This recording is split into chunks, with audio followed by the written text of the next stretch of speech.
Good morning student, कैसे हो आप। तो कल हम लोगों ने विद्युत रासायनिक श्रेणी के अनुप्रयोग को पढ़ा और काफ़ी अच्छा टॉपिक था और काफ़ी एग्जाम में आने वाला टॉपिक है। इसमें से आपको ऑब्जेक्टिव्स देखने को मिलेंगे उच्च स्तरीय, लोअर लेवल नहीं। लोअर लेवल के लिए तो आप रट सकते हैं, लेकिन हायर लेवल के लिए आप रटना थोड़ा क्या होता है, मुश्किल होता है। उसके लिए हर चीज़ों को समझना पड़ता है। तो यहाँ मैंने कल जो पढ़ाया था वो विद्युत रासायनिक श्रेणी के अनुप्रयोग थे। उसमें से एक प्रश्न, 3 नंबर का प्रश्न जो पवन कुमार जी ने पूछा है वो मैं अभी बताऊंगा। तो 3 नंबर का जो प्रश्न था कल, वो प्रश्न था कि क्या कॉपर सल्फेट विलयन को निकेल धातु के छड़ से हिलाया जा सकता है। तो बिल्कुल नहीं हिलाया जा सकता। इसका कारण क्या है कि निकेल का जो है मानक इलेक्ट्रोड विभव का मान, निकेल के मानक इलेक्ट्रोड विभव का मान कम होता है और कॉपर के मानक इलेक्ट्रोड विभव का मान अधिक होता है। तब निकेल क्या करेगा, तो निकेल क्या करेगा कि कॉपर सल्फेट में से कॉपर को ही विस्थापित कर देगा। यही कारण है कि निकेल धातु के छड़ से कॉपर सल्फेट के विलयन को नहीं हिलाया जा सकता है। यहाँ देखिए, तो नहीं, यहाँ पर हो गया। अब यहाँ पर दोनों का मानक सेल विभव, मानक इलेक्ट्रोड विभव का मान देख लिया। Ni इसका होता है -25 वोल्ट, यही होता है ना। और दूसरा जो है वो आपका है कॉपर, और कॉपर के मानक इलेक्ट्रोड विभव का मान होता है +34 वोल्ट। अब इसमें आप देख रहे हो कि इसका मान कम, इसका मान क्या है, ज्यादा है। तो कम मान वाला ज्यादा मान वाले को विस्थापित, धातु को विस्थापित कर सकता है, किंतु यहाँ तो उल्टा बोल रहा है। यहाँ तो बोल रहा है कॉपर सल्फेट धातु, कॉपर सल्फेट के विलयन को निकेल से हिलाया जा सकता है, तो उल्टा है ना। तो यहाँ पर उल्टा का मतलब ये हो गया कि निकेल कॉपर सल्फेट के विलयन से कॉपर को विस्थापित कर देगा। देखो इस तरह से, तो निकेल, ध्यान देना, प्लस क्या हो गया CuSO4 और बन गया आपका NiSO4 प्लस क्या Cu। तो Cu को ही विस्थापित कर दिया। इसीलिए क्या होता है, निकेल धातु के छड़ से कॉपर सल्फेट विलयन को नहीं हिलाया जा सकता है। उत्तर लिख लीजिए, लिखो नहीं, उत्तर में नहीं।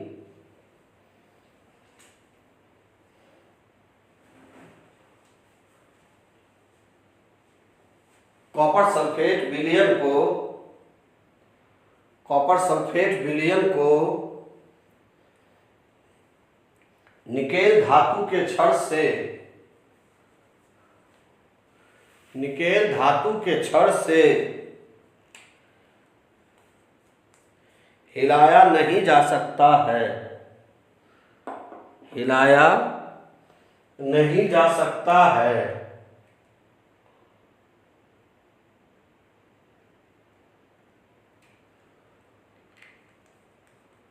लिखो नीचे, लाइन चेंज कर दो, लिखो यहां निकेल के, यहां निकेल के मानक इलेक्ट्रोड विभव का मान, मानक इलेक्ट्रोड विभव का मान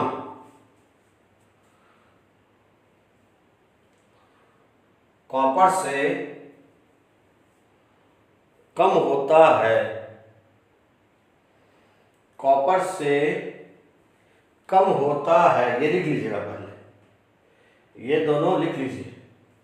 कॉपर से क्या कम होता है, लिख लीजिए वो दोनों, यानी ये और ये दोनों क्या कीजिए आप लिख लीजिए। लिखने के बाद देखो, अतः निकेल धातु, अतः निकेल धातु कॉपर सल्फेट विलयन से, कॉपर सल्फेट विलयन से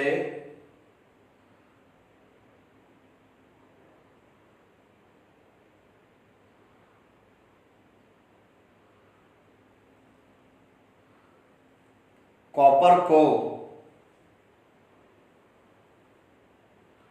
कॉपर को विस्थापित कर देगा,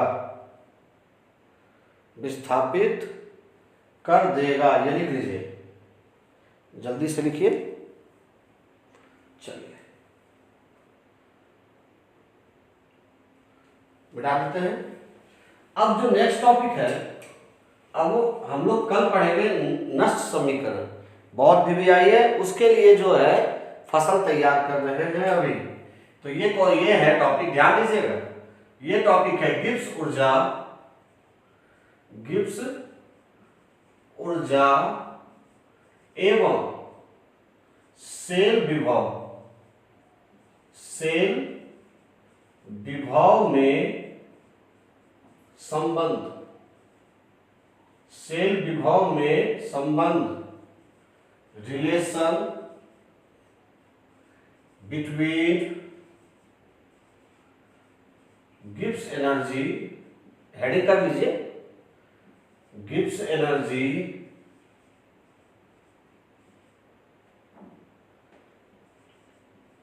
and cell potential, cell potential, पहले कर लीजिए जल्दी से। तो गिब्स ऊर्जा एवं सेल विभव में क्या संबंध देखते हैं हम लोग। ये जो है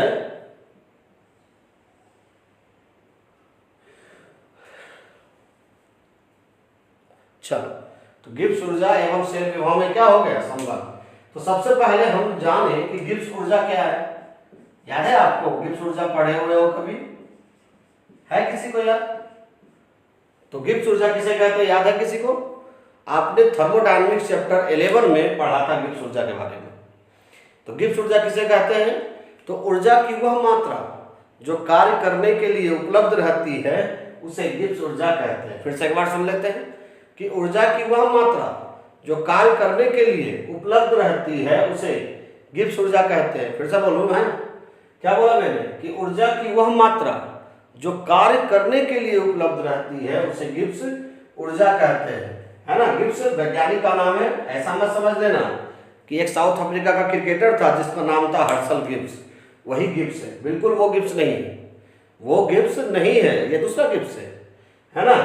तो ये जो है गिब्स ऊर्जा वो क्या है कि ऊर्जा की वह मात्रा जो कार्य करने के लिए उपलब्ध रहती है। तो देखो मेरे अंदर बहुत ऊर्जा है ना, हम चाहे तो बहुत उठा उठा के ये क्या कर देंगे, नीचे रखेंगे, कभी उठाएंगे कभी नीचे रखेंगे, लेकिन हम वैसा नहीं कर रहे हैं। हम ऊर्जा उतना ही लगा रहे हैं जितना पढ़ाने में लग रहा है। तो जो ऊर्जा मेरे अंदर है उसको कहेंगे आंतरिक ऊर्जा, और जो ऊर्जा हम पढ़ाने में लगा रहे हैं उस ऊर्जा को हम लोग कहेंगे कौन सा, गिब्स ऊर्जा। जैसे कि आप साइकिल चलाते हो, कहीं जाते हो, तो आप चाहो तो साइकिल को माथा पर रख के भी ले जा सकते हो इधर उधर कहीं भी, लेकिन आप क्या करते हो कि आप साइकिल को माथा पे ना रख के उसको चलाते हुए जाते हो। तो जो आपके अंदर ऊर्जा है उस ऊर्जा को हम आंतरिक ऊर्जा कहते हैं, और जो ऊर्जा आपने खपत कर दिया साइकिल चलाने में उस ऊर्जा को हम लोग गिब्स ऊर्जा कहते हैं। बात समझ गए, है ना। तो ऊर्जा की क्या होती है, जो टोटल मात्रा होती है उसको आंतरिक ऊर्जा कहते हैं, जो किसी भी पिंड में होती है। लेकिन वो क्या है कि यदि वो कुछ कार्य किया, उससे जितना कार्य किया उस ऊर्जा को हम लोग कहते हैं कौन सी ऊर्जा, गिब्स ऊर्जा। तो क्या बोले, ऊर्जा की वह मात्रा जो कार्य करने के लिए उपलब्ध रहती है उसे गिब्स ऊर्जा कहते हैं। इसे जी से सूचित किया जाता है। 2 लाइन लिखो पहले, उसके बाद आगे बढ़े। और हाँ एक चीज और, सेल विभव ये पढ़े हुए हो ना, सेल विभव किसे कहते हैं, मैंने पहले पढ़ाया था, है ना। तो सेल विभव कहते हैं कि जब परिपथ में विद्युत धारा प्रवाहित हो रही हो तो इलेक्ट्रोडों के मध्य के विभवांतर को सेल विभव कहते हैं। यानी कहने का मतलब सेल विभव क्या है, विभवांतर ही है ना। तो सेल विभव क्या है, विभवांतर है। उसी पर चर्चा आज हम लोग करेंगे। फिलहाल इसको लिखाने की जरूरत नहीं है, इसको लिखने की जरूरत है। लिख लो गिब्स ऊर्जा, लिखो ऊर्जा की वह मात्रा, ऊर्जा की वह मात्रा जो कार्य करने के लिए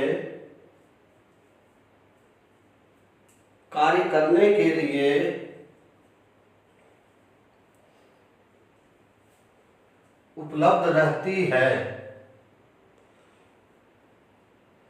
उपलब्ध रहती है, उसे गिब्स ऊर्जा कहते हैं। इसे जी से सूचित किया जाता है, इसे जी से सूचित किया जाता है। तो चलिए कुछ फिजिक्स की बातें हो जाए। तो कोई कार्य बराबर क्या होता है बता सकते हो? कार्य बराबर क्या होता है विद्युतीय क्षेत्र में यदि कार्य किया जाए तो कार्य बराबर क्या होता है किसी में हिम्मत बताने का? तो कार्य बराबर होता है W बराबर होता है Q इंटू V। अब Q क्या है? यानी जो कार्य है विद्युतीय कार्य जो है वो क्या आवेश और विभवांतर के है ना, या विद्युतीय विभव के क्या है गुणनफल के क्या होता है बराबर होता है। यही ना है कि कार्य जो है वो किसके Q इंटू V। Q क्या है आवेश और V क्या है विभवांतर के गुणनफल के क्या है बराबर होता है। ये आपने फिजिक्स में पढ़ा। तो उसी के आधार पर हम लोग कुछ शब्द का यहाँ पर कर रहे हैं, लिख रहे हैं। देखो तो एक सेकेंड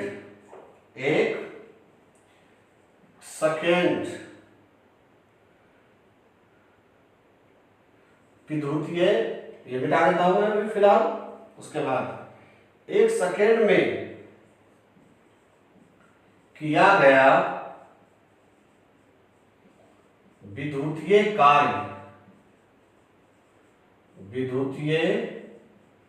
कार्य किसके बराबर है? तो आपका क्या है W बराबर Q इंटू क्या V। तो Q क्या है आवेश है, V क्या है विभवांतर है। तो क्या लिख सकते हैं कि एक सेकेंड में किया गया विद्युतीय कार्य किसके? तो प्रवाहित आवेश,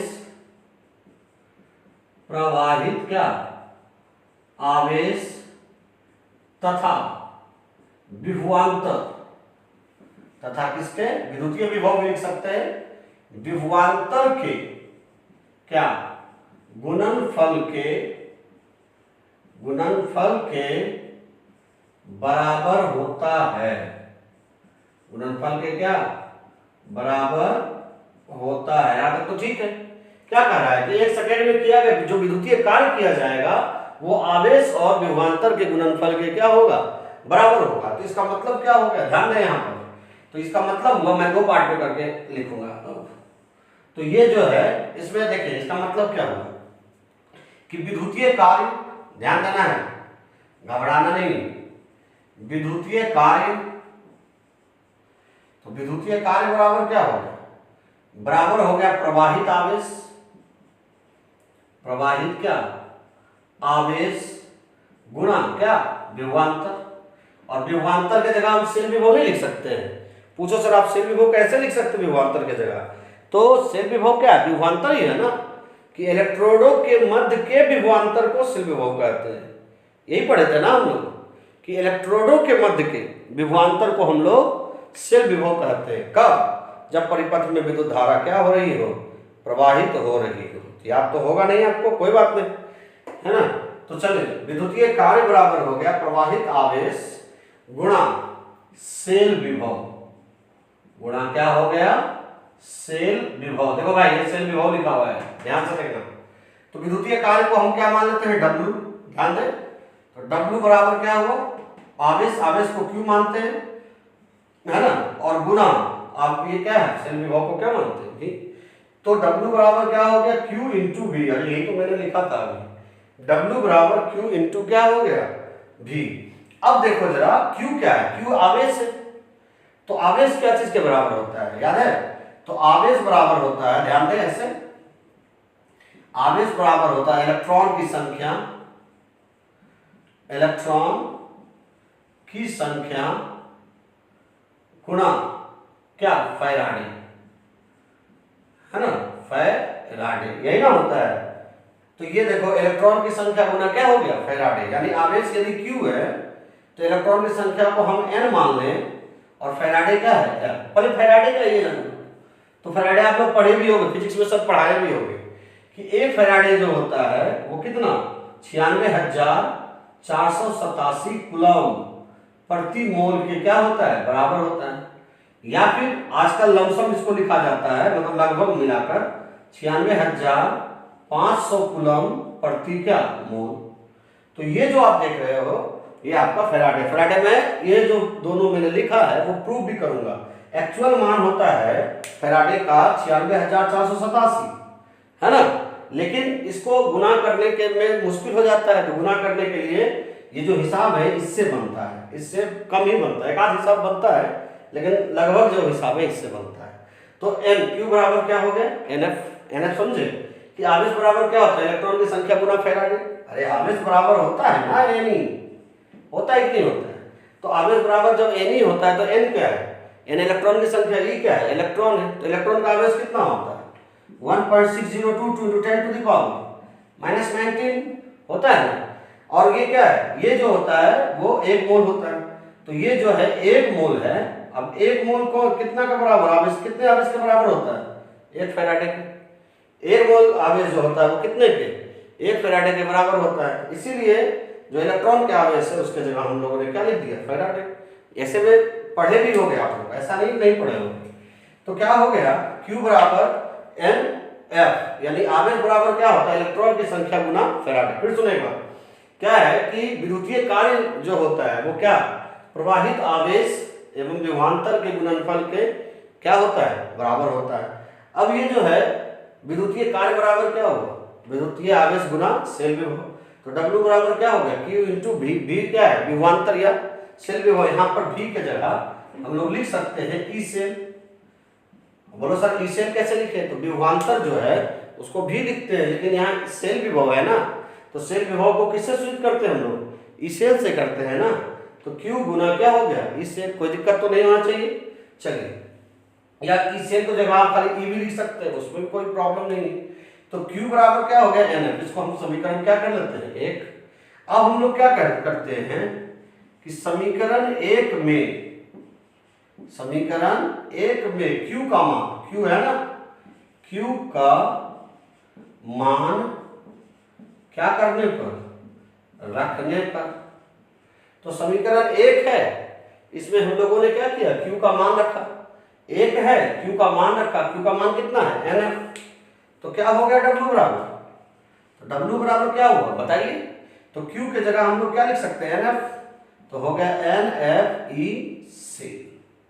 यही हुआ ना, नहीं आया समझ में, फिर से सुनिए कि विद्युतीय कार्य क्या है, प्रवाहित आवेश और विभवांतर के गुणनफल के बराबर है। अरे कार्य बराबर क्या होता है, बल गुना दूरी। तो बल कौन होता है, आवेश होता है ना, और दूरी क्या मतलब विभवांतर, विभव का अंतर है ना, विभव का अंतर, यानी ये इलेक्ट्रोड के बीच का क्या अंतर, दूरी हुआ दोनों के बीच का।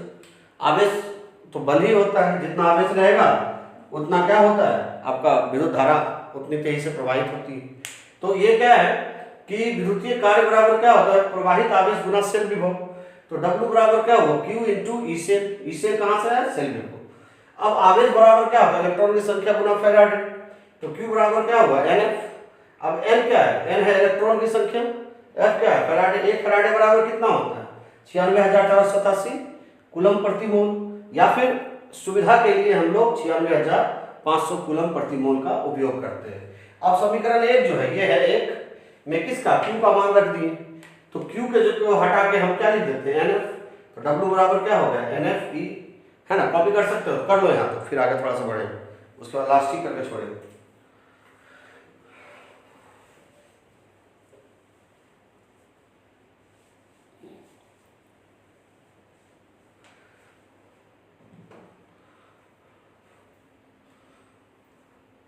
चलो हो गया। अब देखो ध्यान से, अब गैल्वेनिक सेल, बोलो सर गैल्वेनिक सेल क्या है, पूछ लो। गैल्वेनिक सेल पूछो क्या है गैल्वेनिक सेल। तो विद्युत रासायनिक सेल मैंने बताया था ना आपको, तो विद्युत रासायनिक सेल को ही तो हम लोग क्या कहते हैं, गैल्वेनिक सेल कहते हैं। गैल्वेनिक सेल क्या है, तो वैसा सेल जो रासायनिक ऊर्जा को विद्युत ऊर्जा में क्या करता है, परिवर्तित करता है, कन्वर्ट करता है, उसको हम लोग गैल्वेनिक सेल कहते हैं। चलो, तो गैल्वेनिक सेल के द्वारा किया गया, देखना है उसको बताएंगे, किया गया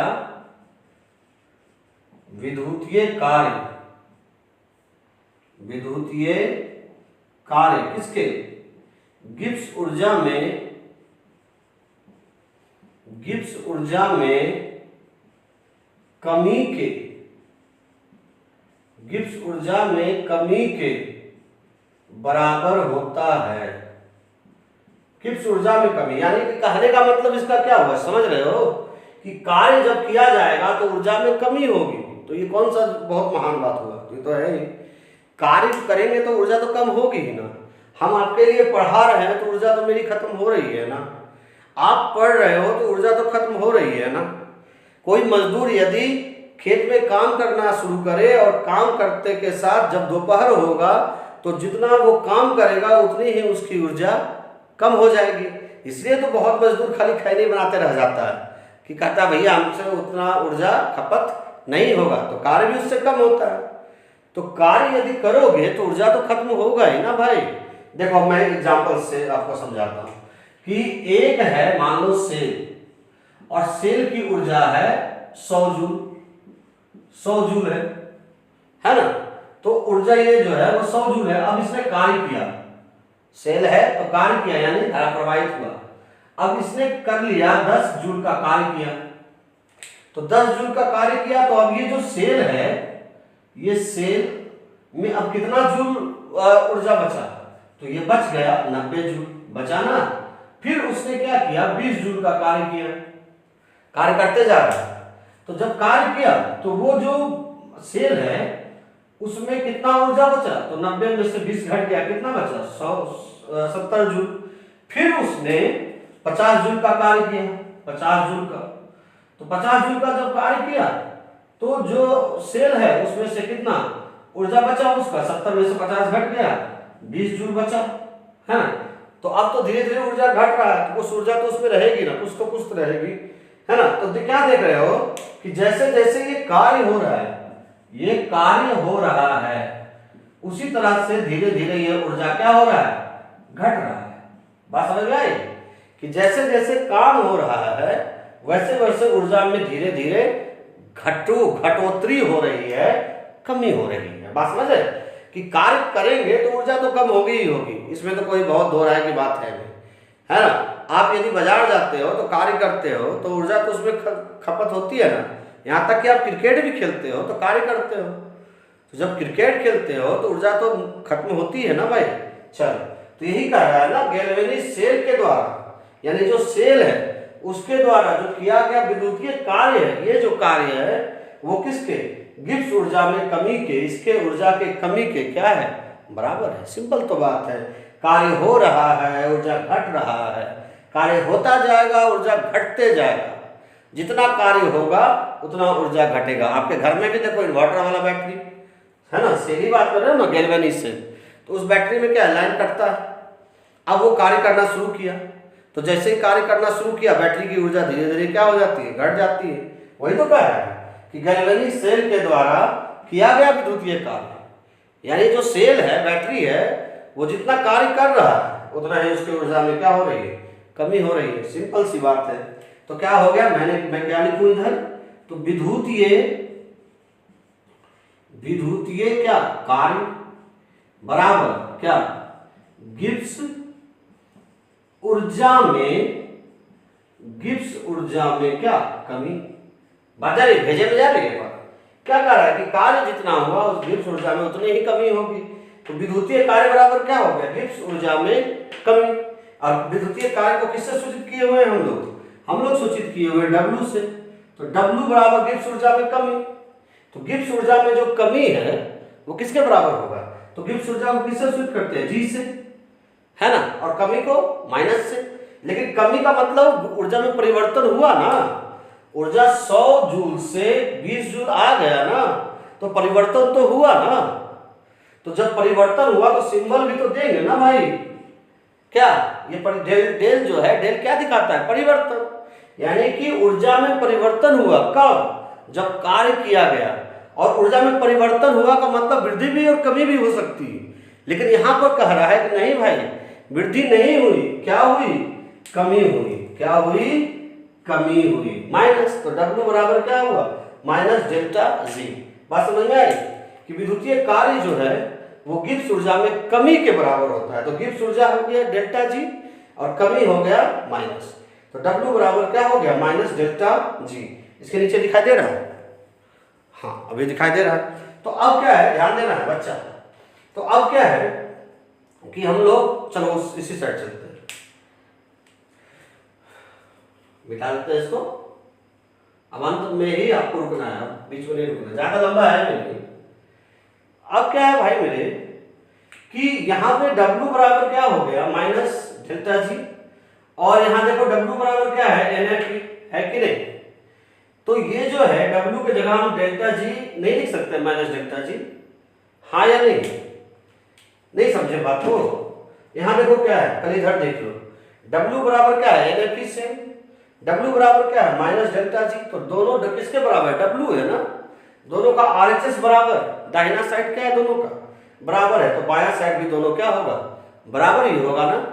बात समझे कि दाहिना साइड दोनों का बराबर, तो बायां साइड भी क्या है, उल्टा बोल रहा हूं मैं, दाहिना इधर, तो बायां साइड दोनों का बराबर है, तो दाहिना साइड भी दोनों क्या होगा बराबर होगा। इस तरह से याद है आपको कि राम बराबर है किसके, श्याम के, और राम बराबर है मोहन के। तो दोनों किसके बराबर, श्याम मोहन किसके बराबर, राम के ही। इसका मतलब है कि श्याम जो है वो मोहना के यानी मोहन के बराबर है। तो ये देखो ये W है, ये W है, ये राम है, ये राम है ना, ये श्याम है, ये मोहन है, तो श्याम मोहन भी क्या हो गया बराबर हो गया। तो अब चलो क्या आगे बढ़ते हैं लोग, तो लिख सकते हैं ऐसे, यहां पर समीकरण क्या कर ले, दो कर लेते हैं। ऐसे लिख सकते हो समीकरण 2 में W का मान रखने पर ज्यादा बेहतर हो जाएगा। बात समझे क्या बोला मैंने कि समीकरण 2 में W का मान, तो W का मान कितना माइनस डेल्टा जी। ऐसे भी कर सकते हो, LHS RHS भी कर सकते हो, डेल्टा जी का मान रख दो, वो ज्यादा बेहतर है। तो क्या हो गया माइनस, ऐसे नहीं ऐसे लिख देते हैं, समीकरण 2 में किसका W का मान रखने पर रख दीजिए मान, समीकरण 2 है ये, और W का मान कितना माइनस डेल्टा जी। तो क्या हो गया माइनस डेल्टा जी बराबर NFE से। कोई दिक्कत नहीं है समझ में, कैसे लिखे देखो, समीकरण 2 है ना ये, समीकरण 2 क्या है, W बराबर NFE से। अब W बराबर क्या है माइनस डेल्टा जी, तो W को हटा के हम माइनस डेल्टा जी नहीं लिख सकते यहाँ, तो लिख दिए और क्या, तो यहाँ माइनस डेल्टा जी हो गया बराबर क्या हुआ NFE से, और माइनस को हम इस साइड कर सकते हैं, तो क्या करते हैं डेल्टा जी बराबर माइनस NFE से, बस हो गया और क्या, ये हो गया आपका एक समीकरण। तो यहां तक क्या है डेल्टा जी क्या है, तो डेल्टा जी क्या है गिब्स ऊर्जा, ऐसे परिवर्तन भी बोल सकते हो, गिब्स ऊर्जा है ना। n क्या है, n है इलेक्ट्रॉन की संख्या, इलेक्ट्रॉन की क्या संख्या, f क्या है, f है फैराडे है ना, और एक फैराडे बराबर कितना होता है, एक फैराडे बराबर होता है 96,487 कूलम प्रति क्या मोल। उसके बाद एक सेल क्या है, ई सेल क्या है, तो सेल विभव क्या है, सेल विभव। एक बार और देख ले पूरा, अभी थोड़ा सा और है बचा हुआ, इतना है लेकिन कुछ और भी करना है इसमें। तो 1 सेकेंड में किया गया विद्युतीय कार्य किसके, प्रवाहित आवेश तथा विभवांतर के गुणनफल के क्या होता है बराबर होता है। तो विद्युतीय कार्य बराबर क्या हुआ प्रवाहित आवेश गुना सेल विभव। तो W बराबर क्या हुआ Q इंटू ई सेल, ये Q कहां से लिखे आवेश, और ई सेल कहां से लिखे सेल विभव। अब आवेश बराबर क्या है इलेक्ट्रॉन की संख्या गुना फैराडे हो गया, तो Q बराबर क्या हुआ NF है ना। तो समीकरण 1 में Q का मान रखने पर, समीकरण 1 है Q का मान कितना है NF, तो Q का मान रखने पर तो क्या होगा W बराबर NFE सेल। अब गैल्वेनिक सेल के द्वारा किया गया विद्युतीय कार्य किसके, गिब्स ऊर्जा में कमी के बराबर होता है, ये बताया मैंने। तो विद्युतीय कार्य बराबर क्या हुआ गिब्स ऊर्जा में कमी। तो तो W बराबर क्या है, माइनस डेल्टा जी हो गया ना, W बराबर माइनस डेल्टा जी। तो W के स्थान पर हम लोग क्या रख दिए, माइनस डेल्टा जी, यहाँ रख समीकरण 2 में W का मान रखने पर, तो डेल्टा जी बराबर क्या हुआ, NFE से, तब माइनस को इस साइड कर दिए, है ना। वैसे माइनस को इस साइड नहीं बल्कि दोनों साइड माइनस से गुना कर देते हैं, तो माइनस माइनस प्लस हो जाएगा, इधर माइनस बच जाएगा वो। तो डेल्टा जी बराबर क्या हुआ, माइनस NFE से, और उसके बाद डेल्टा जी क्या है, गिब्स ऊर्जा, L क्या है, इलेक्ट्रॉन की संख्या, F क्या है, फैराडे, और इस सेल क्या है, सेल पे। जल्दी से इसको कॉपी कर लो तो तुरंत।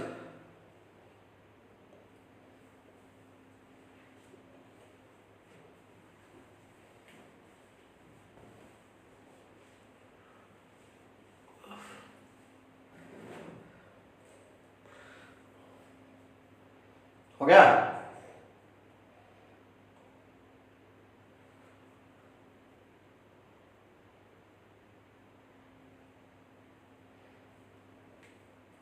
चलो स्क्रीनशॉट ले लो, नहीं है तो अभी ये देखो मैं मिटाऊं इधर, तो अब देखो ये जो है, मैं थोड़ा सा मिटा के इसमें, अब इसी को मानक परिस्थिति में लिखना है। मानक परिस्थिति याद है क्या होता है, कि सब भूल गए, सफा चैट। मानक परिस्थिति में, तो मानक परिस्थिति का मतलब समझते हैं, मानक परिस्थिति का मतलब है ताप होना चाहिए कितना, 298 केल्विन यानी 25 डिग्री सेल्सियस, और विलयन जो होगा उसकी सांद्रता कितनी होनी चाहिए, 1 m। ये हो गया मानक परिस्थिति। तो मानक परिस्थिति में याद है क्या होता है, E जो होता है E0 हो जाता है, तो डेल्टा G जो होगा वो डेल्टा G0 लिखते हैं, ये मानक हो गया। ये G0 लिखने का मतलब ही ये क्या हो गया, मानक हो गया। तो डेल्टा G0 बराबर क्या हो गया, माइनस n तो संख्या है तो वो होगा नहीं, F का मान फिक्स है, बदलेगा नहीं, तो इस सेल जो है ये हो जाएगा आपका नॉट। बस समझे, मानक परिस्थिति में लिखने का मतलब ही होता है कि उसको क्या करो, मानक परिस्थिति में लिखो, यानी कि नोट करके लिखो, और तब इसको हम लिख दे सकते हैं मानक परिस्थिति में डेल्टा G0 बराबर क्या, माइनस NFE नॉट, जहां डेल्टा G0 क्या है, तो डेल्टा G0 है मानक गिब्स ऊर्जा, मानक क्या, गिब्स ऊर्जा, और ये E0 सेल क्या है, E0 सेल है मानक सेल विभव। ये बात गया भेजा है। तो जैसे जैसे ये जो समीकरण है इसको मानक परिस्थिति में लिखेंगे, जैसे होता है क्या कहते हैं, जैसे लिखते थे हम लोग E को पीछे सेल विभव को, तो सेल विभव को मानक परिस्थिति में लिखते थे तो क्या करते थे, E0 कर देते थे, है ना। इलेक्ट्रोड विभव को E से स्वीप करते थे, और मानक इलेक्ट्रोड विभव को E0 से। तो मानक जैसे ही लग जाता है तो ये जो नॉट है वो आ जाता है, तो ये नॉट जो है वहां हमने लगा दिया। ये n पर नहीं लगाया क्योंकि संख्या है इलेक्ट्रॉन की, F का मान फिक्स है तो इसको लगाने की क्या जरूरत है, और E0 जो है इसको मैंने मानक बनाया, इसको बनाया, तब डेल्टा G0 बराबर माइनस NFE0 सेल्फ हो गया। हो गया, कॉपी करो जल्दी से, जल्दी कर लीजिए।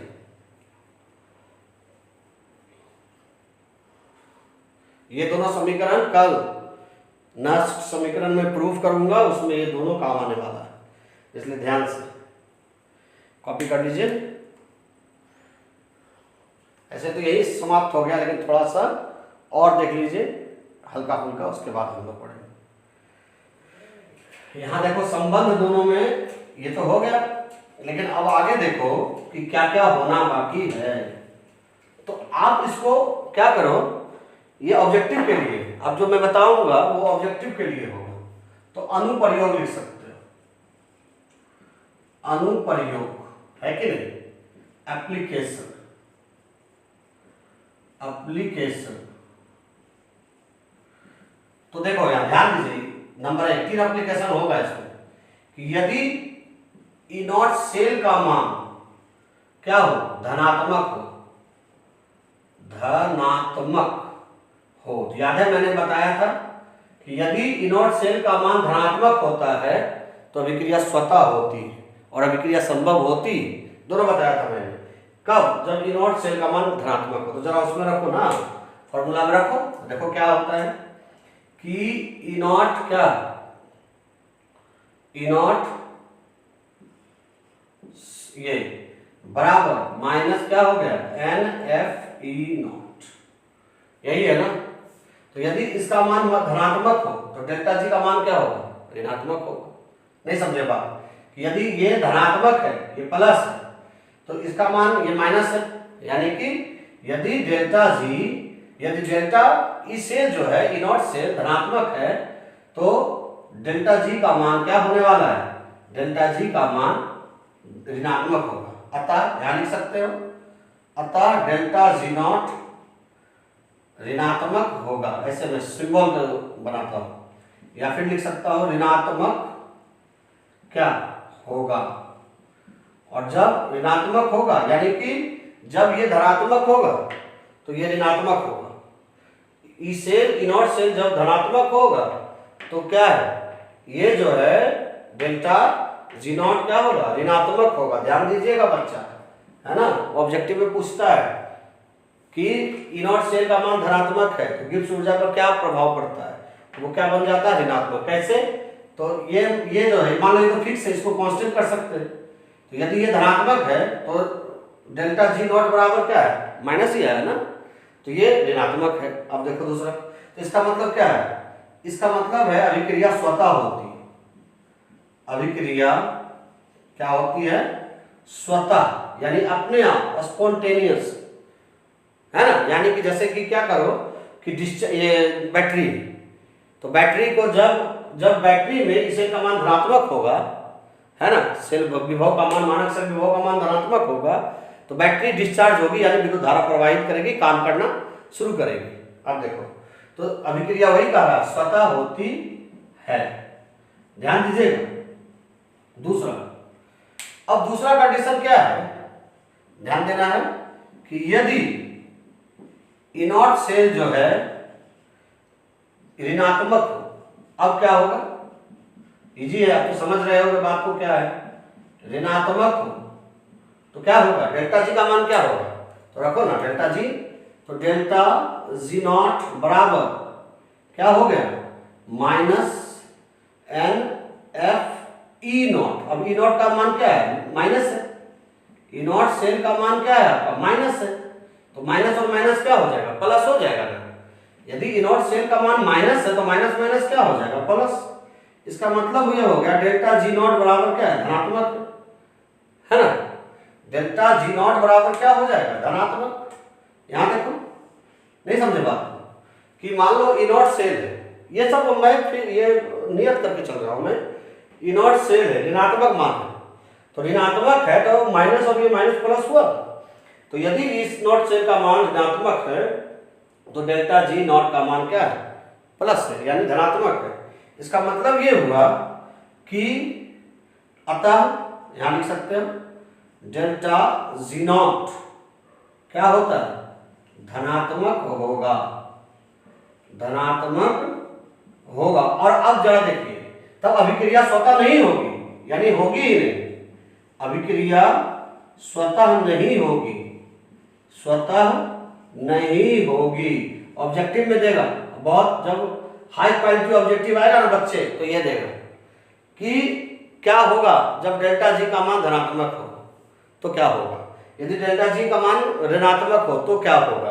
ये सब ऐसा नहीं है कि उतना ज्यादा भारी है, समझ लो ये मान आ गया। ये मान आने के बाद यदि ई नॉट सेल का मान धनात्मक होता है तो जो है डेल्टा जी का मान क्या है, धनात्मक हुआ तो कोई फर्क नहीं पड़ा, प्लस था, ये माइनस ही रह गया, तो इसका मतलब डेल्टा जी नॉट का मान ऋणात्मक हो गया। लेकिन यदि ई नॉट सेल का मान ऋणात्मक हो गया तो डेल्टा जी नॉट जो है तो ऋणात्मक है, ऋणात्मक और माइनस माइनस प्लस हो गया, डेल्टा जी धनात्मक है। तो कोई पूछ दे कि डेल्टा जी धनात्मक है तो सेल पर क्या असर पड़ता है ना, विद्युत क्या है, बैटरी पर क्या असर पड़ता है, तो बैटरी काम नहीं करती है, सिर्फ चार्ज होती है। बात समझ में कि जब डिस्चार्ज होने का मतलब क्या हुआ, बैटरी डिस्चार्ज होने का मतलब क्या हुआ कि धारा हमको दे रहा है, और चार्ज होने का मतलब क्या हुआ, धारा उसमें जा रहा है। तो जब धारा उसमें जा रहा है तो बैटरी काम थोड़ी कर रहा है, कुछ नहीं कर रहा है, वो अपना चार्ज हो रहा है। तो ये स्थिति कब होगी? जब बैटरी चार्ज हो रही होगी। ये स्थिति कब होगी? जब बैटरी हम लोग को, यानी हम लोग को तो धारा नहीं देगी, मतलब हम लोग को प्रकाश यानी उसको धारा दे के प्रकाशमय कर देगी। ये हो गया। अब एक और कंडीशन है, ध्यान दें, यदि आप उतना पढ़ना चाहते हो तो, है ना, डीपली जाना चाहते हो तो कोई बात ही नहीं है। 3 नंबर कि यदि जो है इनोट सेल क्या हो? शून्य हो, ना धनात्मक हो ना ऋणात्मक हो, शून्य हो, तो क्या होगा? तो डेल्टा जी, कोई बहुत बता सकता है? कमेंट बॉक्स में बताओ कि यदि इनोट सेल का मान 0 हो तो डेल्टा जी का मान क्या होगा? तो डेल्टा जी का मान -n/f और इंटू क्या होगा? 0 हो गया ना। तो ये 0 हो गया तो इसका मतलब हो गया डेल्टा जी नोट का मान कितना हो गया? 0 है कि नहीं? तो जब डेल्टा जी का मान 0 हो, इनोट सेल का मान 0 हो तो डेल्टा जी का मान भी 0 है। और अभिक्रिया जो होती है वो साम्य अवस्था में होती है। साम्य अवस्था में होती है ना। साम्य अवस्था मतलब बराबर की अवस्था, ना ले रहा है ना दे रहा है, एकदम बराबर है, एकदम इक्वल, है ना। याद रखें, कोई पूछ दे आपसे, ऑब्जेक्टिव है ये सब पढ़ने की जरूरत नहीं थी, मैं जानबूझ के एक्स्ट्रा पढ़ा देता हूँ। ऐसा नहीं कि सब कुछ याद रखना है, बिल्कुल नहीं। एक्स्ट्रा इसलिए पढ़ाता हूँ मैं कि पहला तो वीडियो, ये क्या कहते हैं, ये ऑनलाइन क्लास चलता है, तो ऑनलाइन क्लास में अब क्या है कि आपको ये सब पढ़ भी लोगे तो कौन सा कोई दिक्कत तो है नहीं, है ना। तो ये जो है, यदि इनोट सेल जो है धनात्मक हो तो डेल्टा जी का मान ऋणात्मक होगा, याद रहेगा। तो मैं शॉर्ट में लिख देता हूं, शॉर्ट कि if delta E positive then मतलब तब, है ना, डेल्टा जी क्या हो जाएगा? नेगेटिव हो गया। यदि E naught cell negative then delta G positive, याद रखना। उसके बाद यही वाला ये पूछता है आपका, एक तत्वों का निष्कर्षण चैप्टर है, उसमें ये है एक, ये लोहा का निष्कर्षण ये सब करके है, इंग्राम कुछ करके एक आरेख आता है, एक ग्राफ बनता है, उसी में है ये। और 5वां चैप्टर में भी ये टॉपिक आपको मिलेगा। और ये ऑब्जेक्टिव है, मैंने देखा है बहुत अच्छे एग्जाम में ये ऑब्जेक्टिव आया हुआ है। हाँ, बिहार बोर्ड में आया था 17 और 18 के बीच में आया होगा, उसके बाद नहीं आया। लेकिन आप लोग तैयार रहो इस साल भारी क्वेश्चंस के लिए, याद रखो बच्चा, है ना। ये हल्का का तो बात ही अलग है। 0 कॉपी कर दो पहले, फिर मैं आगे बढ़ूंगा।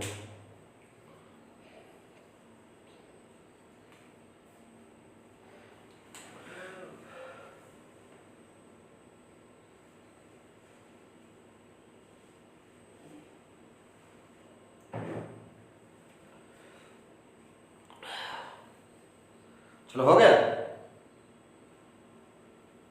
चलो कुछ न्यूमेरिकल बना लो, एक मैं बनाऊं एक आप बनाओ, घर से बनाना या बाहर से बनाना, जहां बनाना है बनाओ, लेकिन बनाओ। तो देखिए, डेनियल क्वेश्चन है, एनसीईआरटी का क्वेश्चन, देखिएगा, डेनियल सेल के मानक इलेक्ट्रोड विभव का मान 1.1 वोल्ट है, तो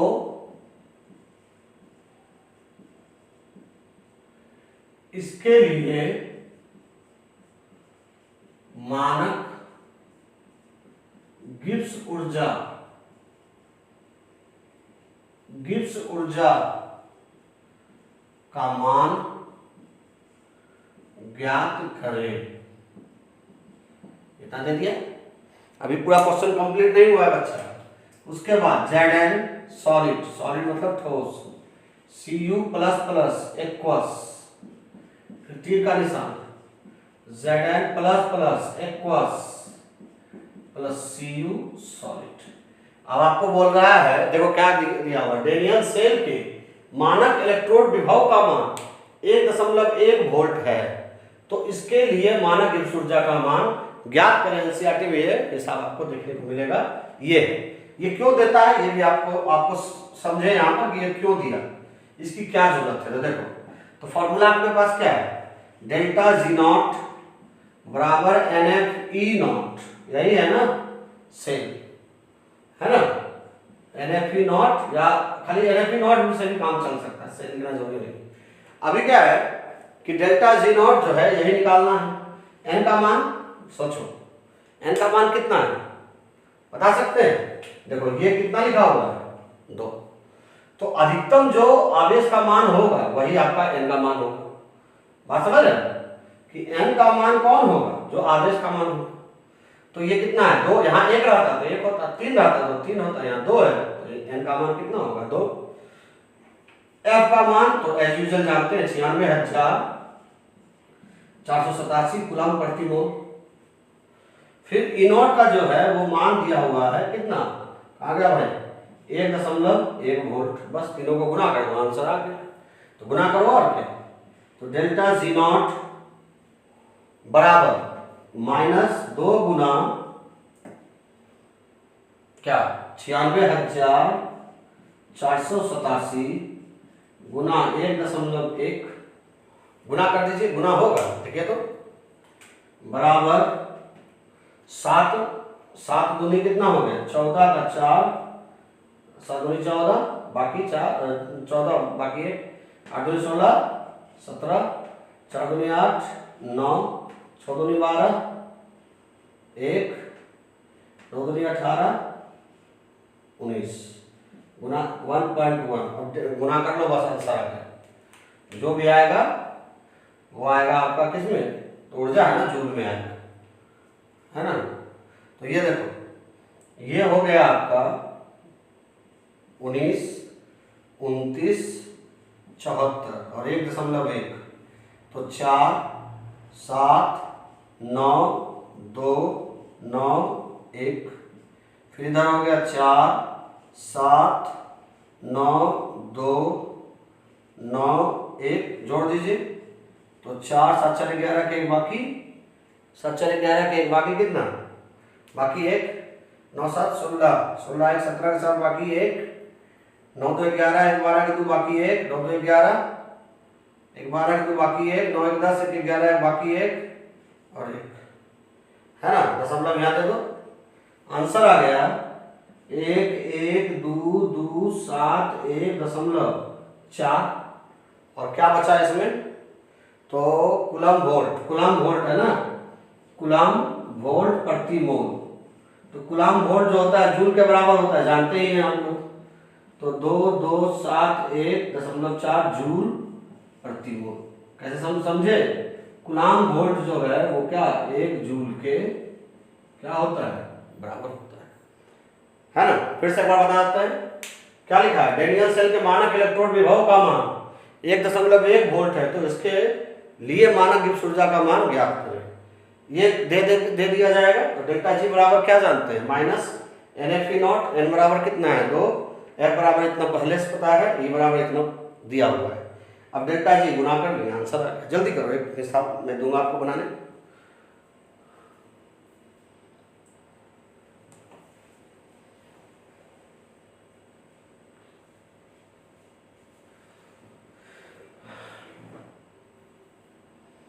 चलिए हो गया, ये गुना होना में देख लेना भाई, कहीं गलती हो गया हो तो देख लो।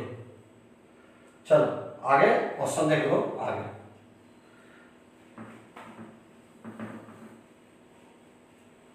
तो क्वेश्चन है, तो डेनियल सेल के मानक इलेक्ट्रोड विभव का मान 1.5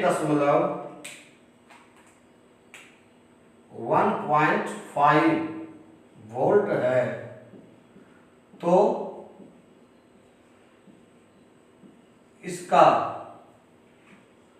मानक गिब्स ऊर्जा का मान ज्ञात करें, है ना।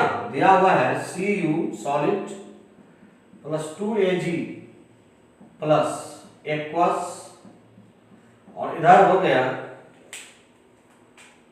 Cu plus plus aqueous plus 2Ag solid बनेगा। ये मत समझ लेना कि हाँ एक ही प्लस है तो एक इलेक्ट्रॉन है, नहीं भाई, मैक्सिमम इलेक्ट्रॉन कितने हैं? 2, इसलिए आपको कितने देने हैं? 2 ही देने हैं। जल्दी बनाइए दोस्तों, बनेगा, बनाओ, 1 मिनट का समय है आपके पास।